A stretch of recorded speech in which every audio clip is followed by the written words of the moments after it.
បានស្អាតដល់ហើយធ្វើមិនទិញបាននៅបកចេះភាសាចិនផងនោះសំខាន់ណាអត់មានលុយចិនទៀតឈប់បារម្ភទៀតទៅទោះបីអត់ចេះភាសាចិនឬក៏អត់មានលុយចិនក៏អាចទិញទំនិញពីចិនបានដែរជាមួយនឹង app យ៉ាង Safe Purchase app យ៉ាង Safe Purchase ងាយស្រួលប្រើប្រាស់ដោយសារតែមានភាសាខ្មែរស្រាប់ហើយការទូទាត់ប្រាក់វិញមានសុវត្ថិភាពខ្ពស់បំផុតចំណែកឯតម្លៃដឹកជញ្ជូនវិញក៏ត្រឹមតែ $1.2 ក្នុង1គីឡូក្រាមតែប៉ុណ្ណោះបើសិនមកទំនិញរបស់បងប្អូនក្រោម1គីឡូក្រាមគឺគិតទៅតាមទំហំនិងទម្ងន់ជាក់ស្ដែងចាប់ពី$1,200រៀលឡើងទៅជាមួយនឹងសេវាដឹកជញ្ជូនរហ័សចន្លោះត្រឹមតែ7ទៅ10ថ្ងៃតែប៉ុណ្ណោះហើយបងប្អូនណាក៏អាចតាមដានទំនិញខ្លួនឯងផ្ទាល់នៅក្នុង app ផងដែរជាពិសេសមានក្រុមការងារក៏ជួយ support បានលឿនបើតែបងប្អូនមានបញ្ហាឬក៏ចំណាប់ផ្សេងៗ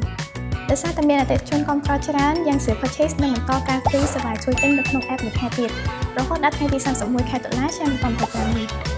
អូហើយមួយទៀតបើសិនជាទំនិញបងប្អូនមកដល់ខ្មែរបងប្អូនអាចមកយកផ្ទាល់នៅខាងភ្នំពេញចាប់ពីម៉ោង 7 កន្លះព្រឹករហូតដល់ម៉ោង 10 យប់ឬមួយក៏បងប្អូនអាចដាក់ស្នើដឹកជញ្ជូនដល់គេខាងបងប្អូនក៏បានដែរ